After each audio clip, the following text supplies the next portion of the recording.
Ora, sejam bem-vindos a mais um destes curtos episódios onde estamos tentando explicar a vocês Portugal de A a Z. E hoje é dia da letra J, J de judaísmo, um tema que eu escolhi porque me é particularmente grato pelo respeito reverencial que eu sempre tive pelo povo judeu, pela cultura judaica e, mais do que isso, pela contribuição, e é o tema de hoje, que eles deram para homens e mulheres que ajudaram a este país ser o que é, e a construção da identidade do povo português, que deve muito a esse povo, e essa dívida provavelmente jamais conseguirá ser paga na totalidade pelas inúmeras injustiças que vocês sabem que foram cometidas com esses povos ao longo de séculos e séculos.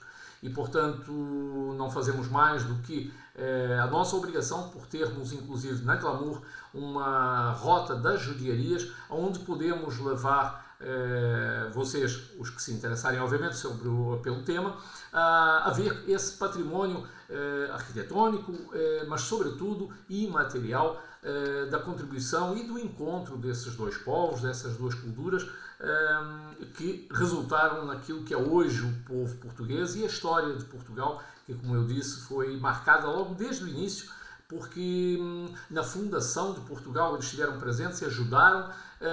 Depois, na reconquista cristã do resto do território, eles ajudaram a ocupar o território que, portanto, fez deles quase uns aliados dos reis de Portugal, embora fossem católicos, obviamente, os reis, mas tinham uma dívida muito grande, interesses políticos também, como é evidente, mas estamos então falando da contribuição dessa comunidade sefardita, ou seja, dos judeus que vieram para a Península Ibérica, para o povo português, para a fundação da nacionalidade e para a identidade de Portugal. Mais tarde, inclusive, contribuíram financeiramente para os descobrimentos, cientificamente para os descobrimentos. Eles eram, não sei se vocês sabem, mas foi uma invenção exatamente deles, um indivíduo chamado Pedro Nunes, que era matemático e cosmógrafo. Ele inventou um equipamento chamado NOIO, que conseguia fazer uma previsão, uma leitura de navegação muito precisa, com um erro de dezenas de quilómetros, para terem uma ideia. Não é? Isso é quase um GPS, a recuarmos no tempo. Imaginem o que isso representou para os navegantes portugueses. Mas eram, além de mercadores, sapateiros, alfaiates, tecelões, tinham essas atividades também, mercantis, mas eram médicos exímios, humanistas, cientistas, filósofos.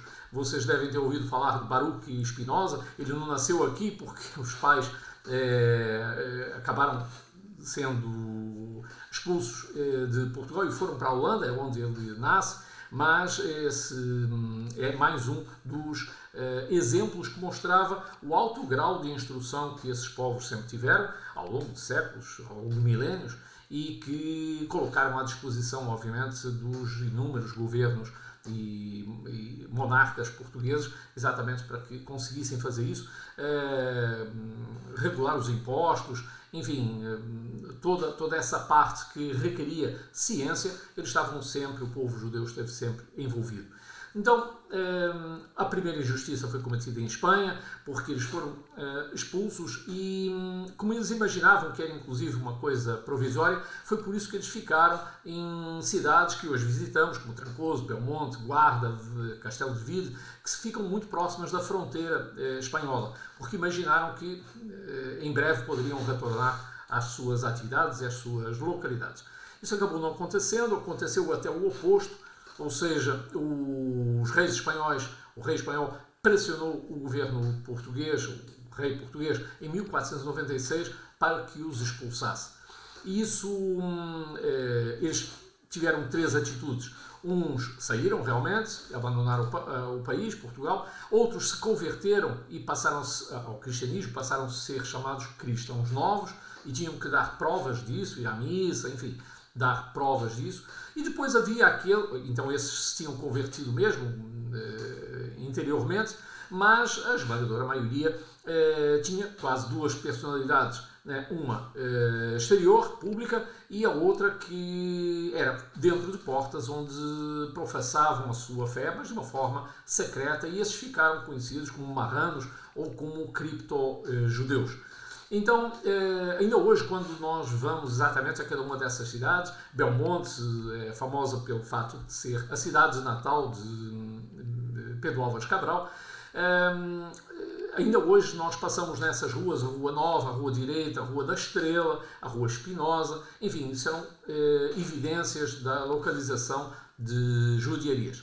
Mas eles tiveram, para poder fugir à Inquisição, Inquisição essa que começou em 1536 e acabou só no século XIX, 1821, para terem uma ideia.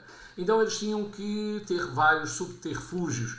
Um deles foi mudar os nomes de família para os famosos Silveira, Pereira, Macieira, Carvalho, Pinheiro, enfim, por aí vai.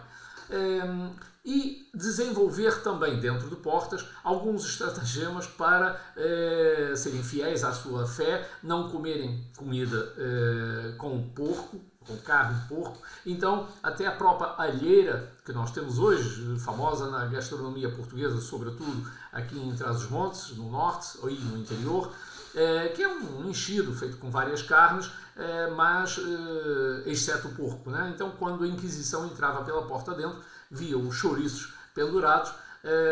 Quando eles queriam inclusive camuflar um pouco mais, em vez de colocar sangue de porco, colocavam vinho tinto, enfim, tentavam enganar como podiam, coitados, a dureza da Inquisição implacável, né? Mas ainda hoje vocês veem uma casa tipicamente do tempo deles, com um piso térreo. No piso térreo tem um piso térreo e um primeiro andar. No primeiro andar ficava a habitação e por onde se entrava com uma porta estreita. Uma porta, inclusive, onde ainda se vê o baixo relevo, a ranhura da mesusa, que era aquele pergaminho com citações da Torá, que ficava normalmente no umbral direito da porta e que eles tocavam sempre que entravam, né? Então ainda se vêem essas concavidades, né? E depois tinha uma porta grande que normalmente é a porta da loja, do comércio deles ou da oficina deles, né? Bom, eles depois que foram expulsos, mesmo na diáspora, eles ajudaram muito a divulgar a língua portuguesa. Então até essa gratidão de expansão da língua portuguesa também devemos aos povos judaicos, né? Mas foi cometido um dos maiores massacres, uma das maiores injustiças, no Largo de São Domingos, bem no centro de Lisboa, no Rossio, em 19 de abril de 1506, houve um massacre dentro da igreja, à porta da igreja, onde pereceram milhares de judeus que foram buscados em casa, enfim, vítimas inocentes da intolerância e do fanatismo religioso, né? Bom, essa tragédia humana foi depois perpetuada, felizmente, para chegar até aos nossos dias, e tudo isso passou. Agora foi feito exatamente nesse local do massacre, para quando se comemoraram 500 anos do triste episódio, ou seja, em 2006, a Prefeitura de Lisboa convidou uma escultora para fazer exatamente uma homenagem a isso, a esse evento, e isso nós mostramos lá. Mas, para mostrar que tudo isso passou, na Segunda Guerra Mundial, Aristides de Sousa Mendes, que era cônsul de Portugal em Bordeaux, ele foi responsável por ter resgatado e salvo para Lisboa, com salvos-condutos da invasão e da perseguição nazi, muitos mais judeus do que o próprio Schindler. E isso é muito pouco falado hoje em dia, mas enfim, ele mais uma vez fez o que pôde.